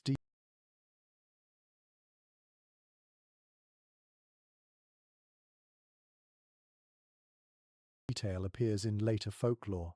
Sailors claim to have slung ropes or spare canvas between the ship's ribs, forming hammocks of a kind. If true, it would be an extraordinary innovation, centuries before hammocks became common in Europe. Some experimental archaeologists have even tested this theory. Stringing cloth across replica longships, the results are awkward but functional sleep made easier, though balance precarious. Still, no physical evidence has survived, leaving the idea hovering in tantalizing uncertainty. The sailors you watch now seem indifferent to scholarly arguments. One sprawls atop a chest, head tilted back awkwardly, cloak draped across him like a collapsed tent. Another wedges himself against the curve of the hull, body bent to match its angle, as if shaped by the ship itself. Their choices are pragmatic, guided not by theory, but by fatigue. Wherever exhaustion caught them, that became a bed. An odd tale from Iceland speaks of a crew who fought over the flattest planks, drawing lots each night for the best spots. You smile at the pettiness of warriors, men who faced storms and bloodshed by day, quarreling like children over boards at night. Yet the story rings true. Discomfort magnifies small mercies, until even a smoother plank feels like treasure. You shift closer, pressing your palm against the hull. The wood is cold, curved, unyielding. Imagine lying with your back against it for hours, the ache creeping into your bones. No wonder sailors improvised stuffing cloaks beneath them, stacking shields, even using spare ropes as padding. Each man found his own compromise between space, weight, and rest. What strikes you most is the absence of privacy. There are no corners hidden from view, no chambers or curtains.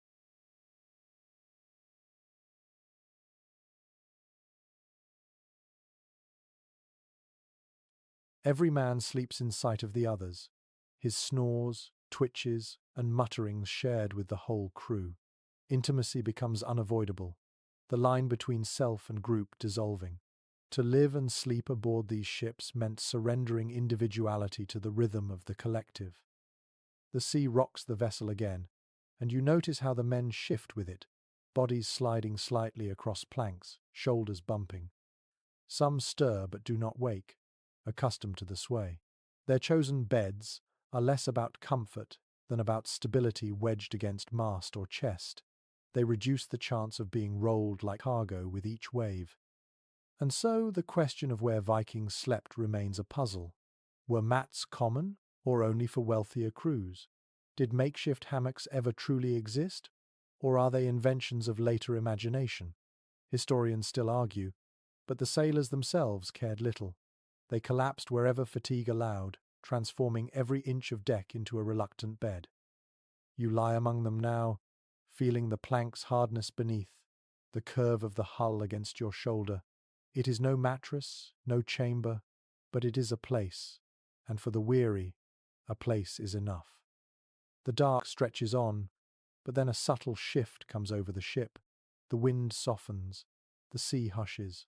You sense the moment just before dawn, when the world seems to hold its breath.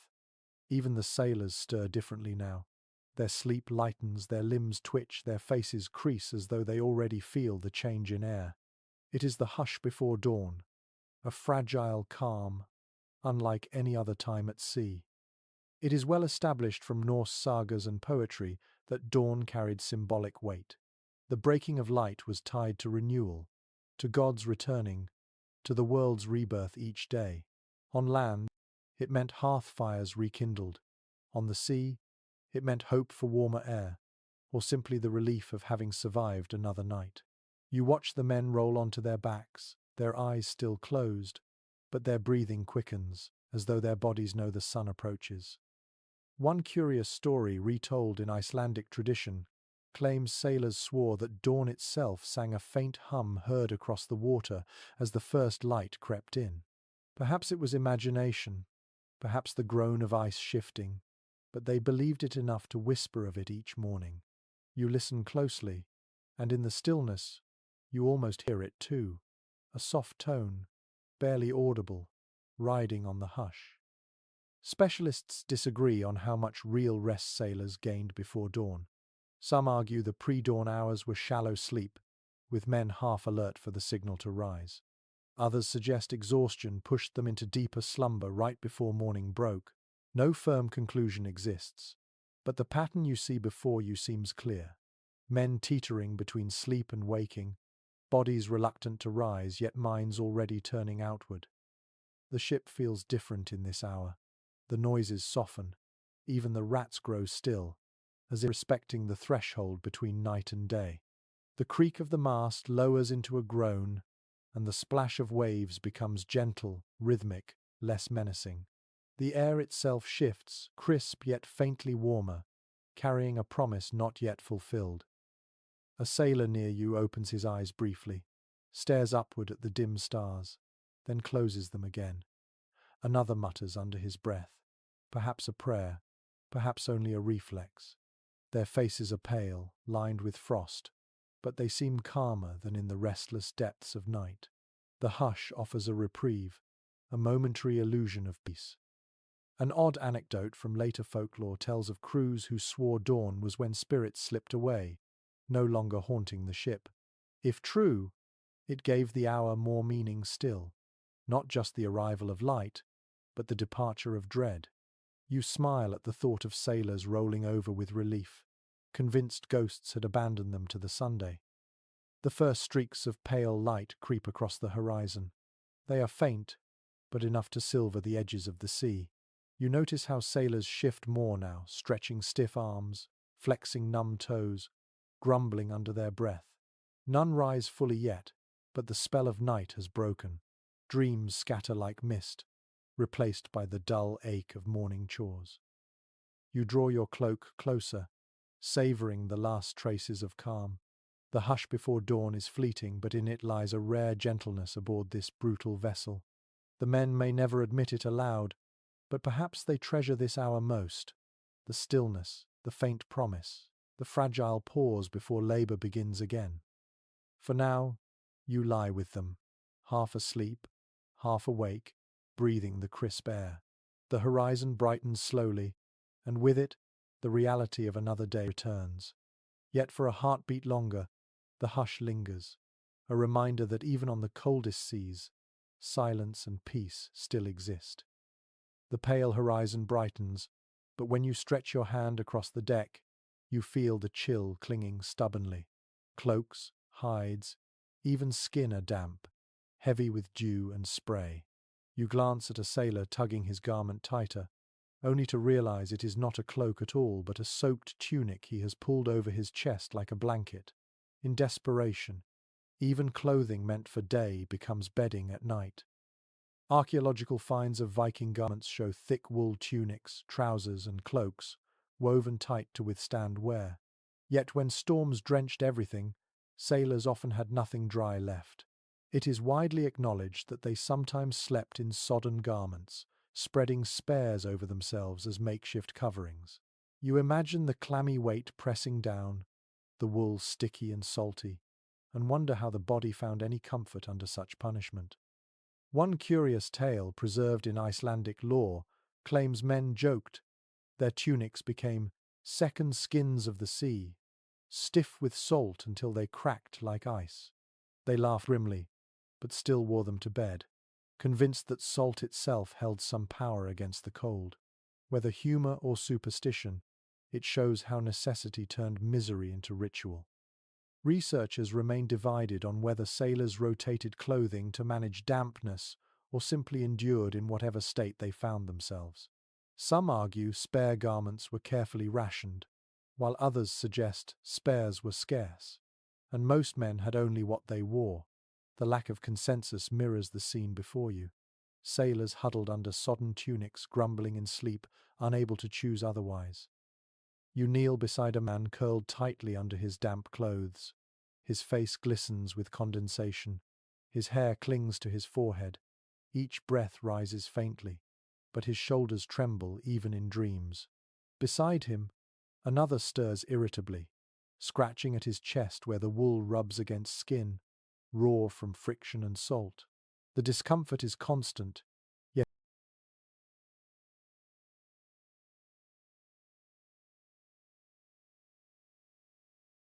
exhaustion drags them under anyway. An odd detail from later folklore describes crews spreading garments across the deck by day, letting the wind whip them dry, only to find gulls stealing scraps for nests. You picture warriors cursing as birds carried away bits of their only bedding. The story may be embellished, but the frustration feels real enough. The smell is undeniable, wet wool mingled with brine, sour with sweat. It permeates the air, thick and oppressive, clinging to your nose even as you shift away. For the sailors, there is no shifting. They lie wrapped in that stench, asleep in garments that reek of sea and labour. It is unpleasant, but it is also survival. You press a hand against one damp tunic, feeling the weight and texture. It clings like a soaked rag, yet beneath it, the sailor's chest rises steadily. His body accepts what the mind resents. That warmth, however meagre, hides even in wet cloth. To abandon it would be colder still. The deck sways, and droplets fall from the rigging, sprinkling the sleepers below. They groan, roll over, tug garments tighter. The ship itself conspires to keep them damp, yet they endure. They mutter in dreams, perhaps remembering warm beds ashore, yet their hands never release the sodden coverings. You lie back, pulling your own imagined tunic across your chest. The wet weight is unpleasant, but you force yourself to surrender to it. As they do, the truth becomes clear. At sea, comfort is not the absence of hardship, but the decision to endure it. Even soaked, even foul-smelling, the garments serve their purpose. And so the sailors sleep on, cocooned in dampness, surviving another night. The first streaks of dawn are faint, but sleep is still heavy on the deck. You shift your gaze toward a sailor who stirs restlessly, scratching at his scalp. His nails rake through thick hair, and soon another man follows suit, rubbing at his neck with groggy irritation. You realize it isn't only cold or dampness tormenting them, it is the ceaseless crawl of lice and fleas.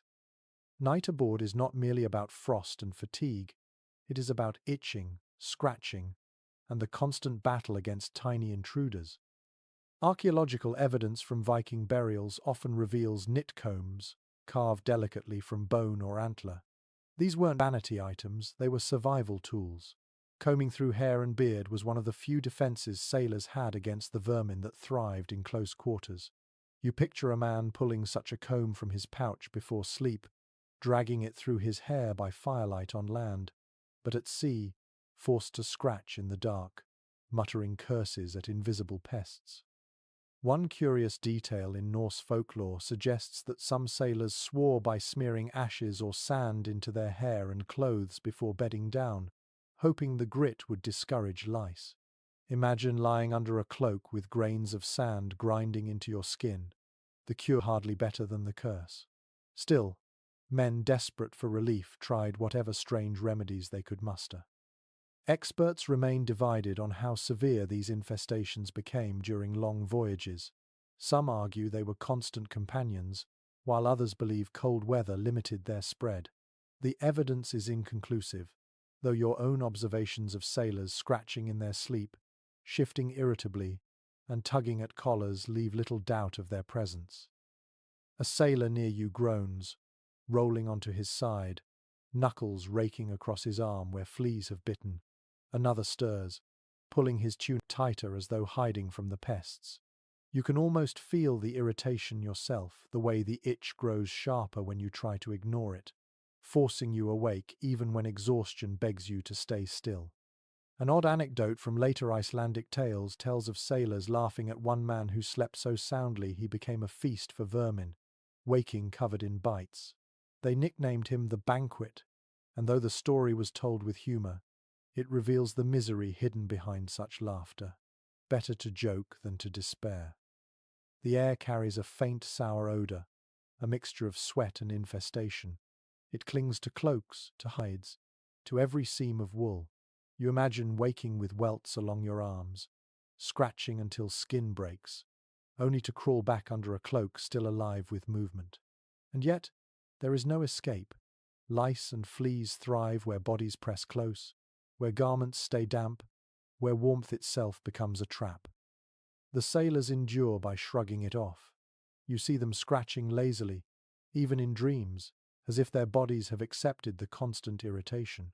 One man claws at his scalp, sighs, and slips back into snoring, the itch forgotten for a moment.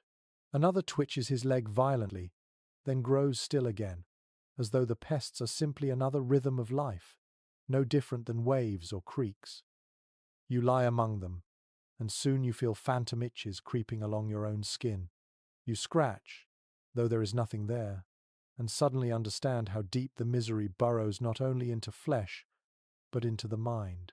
Sleep becomes fragile, restless, broken by scratching and shifting. Yet still, exhaustion wins, and the men drift back into uneasy dreams, welts and all. In the end, this too becomes part of the sailor's world. Cold, damp, hunger, and pests all woven into the fabric of survival. They sleep despite it, because they must. And you, scratching along with them, accept the same truth: discomfort is constant, but slumber still arrives. The scratching fades, and for a while only snores and creaks remain. Then the ship shifts again, and a new sensation rises.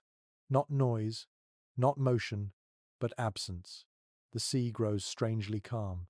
The wind pauses. Even the rats beneath the planks seem to retreat into stillness. It is one of those rare moments of eerie silence when the world itself seems to hold its breath.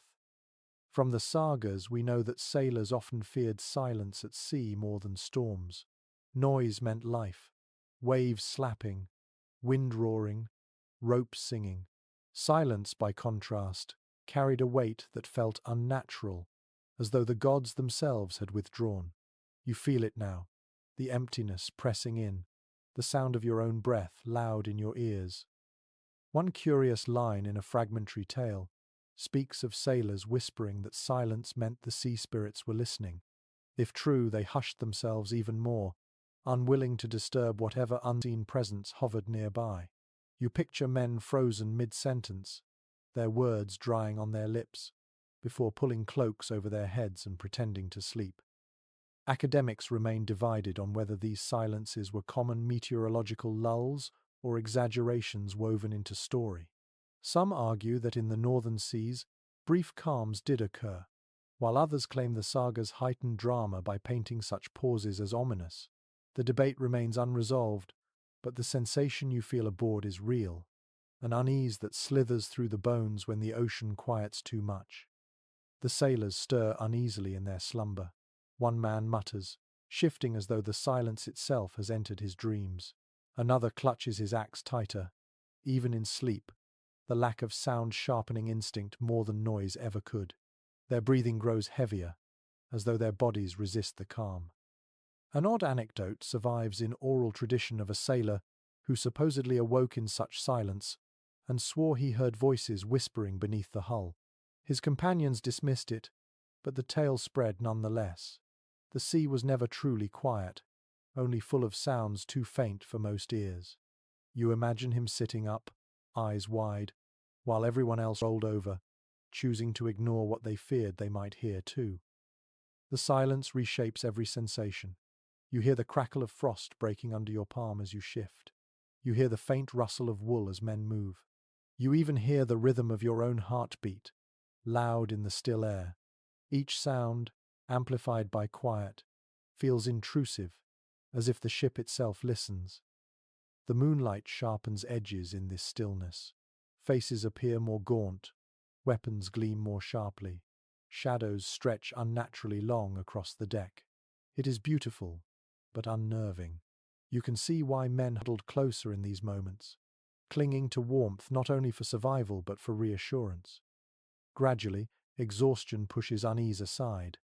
The sailors close their eyes again, forcing themselves back into rest despite the quiet pressing against them. One snores louder than usual, almost defiantly, as if daring the silence to challenge him. Another mutters, a prayer under his breath, words muffled but steady. In their stubbornness lies resilience. You lie back as well, listening to the absence. It is not comfortable, but it is profound, a reminder that even the sea sometimes rests. And in that pause, fragile as it is, the sailors take what they can. A few more minutes of uneasy sleep before the world stirs again. The eerie stillness does not last. A low rumble builds at the edge of hearing, first mistaken for a dream. Then the deck jolts beneath you, and the wind lashes suddenly, tearing through rigging with a shriek. The storm has returned, and with it, the end of sleep. You feel the men around you stir, not to rise fully, but to clutch at the deck, at chests, at each other. Their chance of rest dissolves in the fury of waves. From both saga descriptions and modern reconstructions, we know storms on the North Atlantic could break with terrifying speed. The shallow, agile Viking ships rode waves like leaves, but that meant every man aboard felt the violence directly. To try to sleep in such conditions was nearly impossible. Survival required clinging rather than dreaming. You grasp at the boards yourself, fingers numb as spray whips across your face. One curious passage in a later saga mentions that some sailors claimed they could sleep through storms if they wedged themselves tightly between cargo and hull. Perhaps a few hardy souls managed, lulled into unconsciousness by sheer exhaustion. Yet most lay awake, eyes clenched shut, bodies battered as though the sea itself sought to shake them loose. Historians remain uncertain how crews balanced vigilance and rest in such chaos. Some argue that half the men stayed awake to manage sails, while others attempted brief slumber, while others believe storms simply suspended all hope of rest until calmer waters returned. The absence of clear answers mirrors what you see now. Men not sleeping but enduring, their bodies horizontal yet their minds unwillingly alert. The ship bucks violently, and you hear a cry as one sailor slides across the deck, only saved when another seizes his arm. Both collapse against the mast, breath ragged, then huddle together, unwilling to move. Sleep is out of reach, but still they close their eyes, letting exhaustion drag them into uneasy half-awareness despite the danger. An odd anecdote from later folklore describes a man who swore he dreamed most vividly during storms. He claimed the roar of wind and water became the voices of gods, speaking in riddles that only he could hear. His companions dismissed it as madness, yet you can imagine it. Noise so overwhelming, it becomes indistinguishable from imagination. Perhaps, in a way, storms forced dreams upon even the unwilling. The sensations engulf you. The boards slam like drums beneath your body. Salt spray stings your eyes. The wind tears at cloaks, whipping them against skin until they feel like whips. Each wave strikes with the weight of stone, and the ship groans as though it might split apart. The men cling to timbers, muttering prayers, curses, or nothing at all. Despite the terror, some surrender to exhaustion anyway. You notice one sailor slumped against a chest, head lolling, mouth open in slack defiance of the storm. His hands clutch the wood even in sleep, muscles taut. Another lies flat, cloak plastered to his body by spray, yet his eyes are closed, his breath steady. The body will rest when it must, even if the sea rages. For most, however, sleep is shattered. They lie awake in darkness, bodies shaking, ears filled with the roar. They are captives of the storm, unable to fight, unable to rest, caught in limbo until the fury passes. Their exhaustion deepens, their nerves fray, but still they endure, because what else can they do? The storm rages on, tearing the night apart.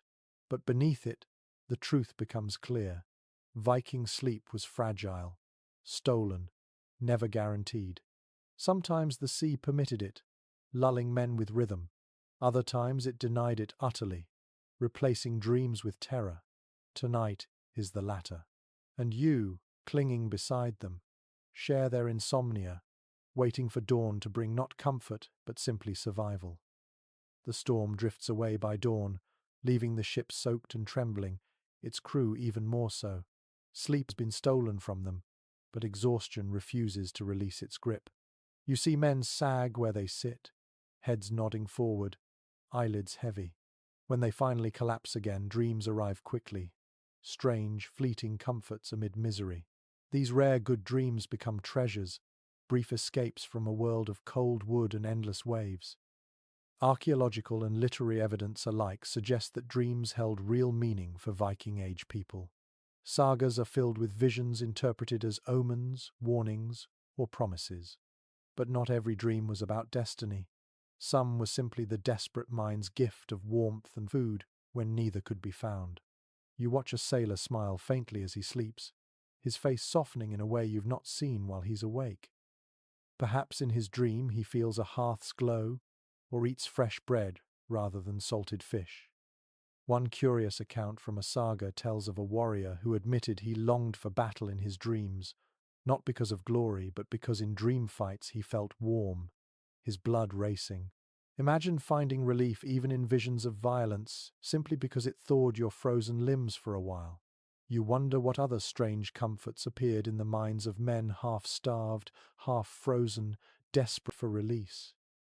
Experts differ in their interpretations of these dream escapes.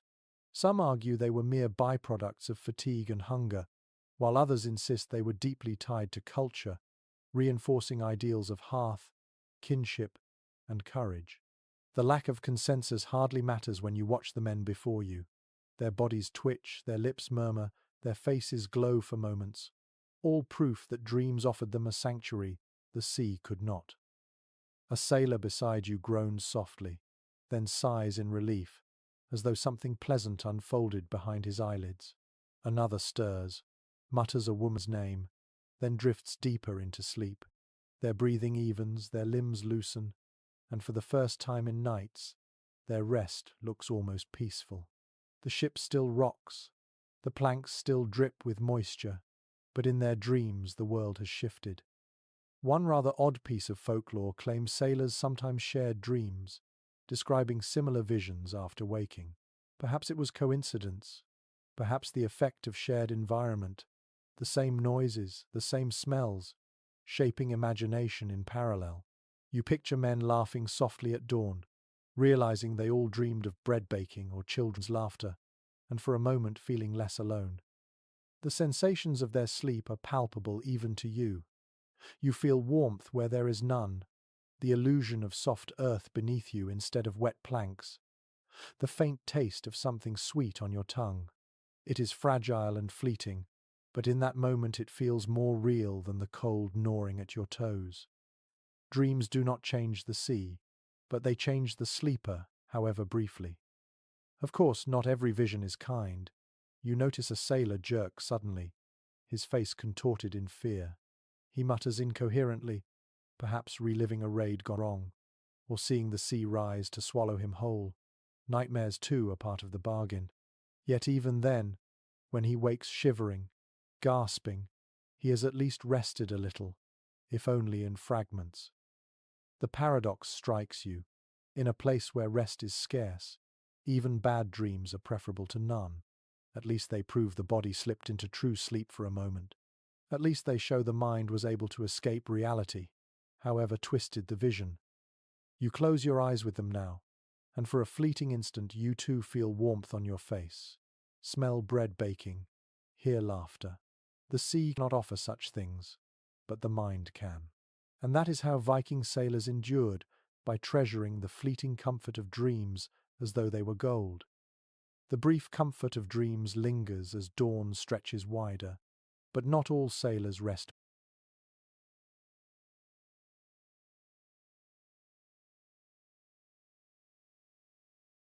peacefully. You sense unease in the way some men stir, eyes darting beneath lids, mouths murmuring words that sound more like warnings than prayers. When they wake, they whisper to each other, not about bread or hearth fires, but about something stranger, ghosts, spirits wandering across the waves, tales of visitors who came in the night when the sea was quiet and the mind most vulnerable. It is known from sagas and later folklore that Viking sailors often spoke of encounters with the unseen. The sea was not merely water to them, it was alive, haunted, unpredictable. When men slept on open decks under the stars, it was easy to imagine shadows bending, voices whispering, or figures walking just beyond sight. You picture a sailor jerking awake, convinced a pale shape had passed near his cloak. One curious account in Icelandic lore describes men swearing that drowned warriors sometimes climbed aboard during the night, not to harm, but to sit silently among the sleepers. Their presence was a warning, A storm was coming, or a raid would fail. Whether hallucination or tale told later on shore, it reveals how easily the mind wove mystery into fatigue. Scholars remain divided on how literally these stories were believed. Some argue they were campfire tales exaggerated by generations, while others insist sailors genuinely feared spectral visitors. The absence of daylight and the constant rocking of the ship likely blurred perception, making dreams and waking visions difficult to separate. Looking at the crew around you, their eyes wide in half dark, you understand how thin the line must have been. You watch as one sailor stirs, clutching an amulet at his chest. His lips move, muttering a name you cannot hear. Another pulls his cloak higher over his head, as though hiding from unseen eyes. Their movements betray a kind of fear not caused by cold or hunger, but by something imagined or perhaps sensed that lingers in the silence. An odd tidbit of folklore says crews sometimes left small offerings on the deck before sleep: crumbs of bread, drops of ale, even a scrap of dried fish, meant for whatever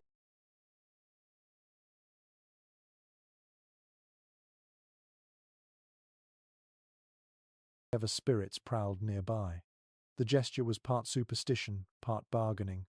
Better to give the ghost its due than risk its anger.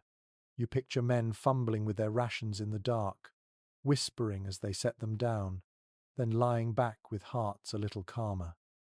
The atmosphere aboard shifts with these beliefs. Every creak of timber becomes suspicious, every flicker of moonlight across the water a sign. Exhausted bodies cling to sleep, but minds bristle with unease. Some men twitch awake at nothing, convinced they heard a voice. Others dream of faces leaning close, only to wake in panic. Yet still they endure, half laughing in the morning at their own fear, half convinced the spirits are real. The sensations are vivid even for you. You feel the weight of unseen eyes on your back, the hush pressing in as though something waits just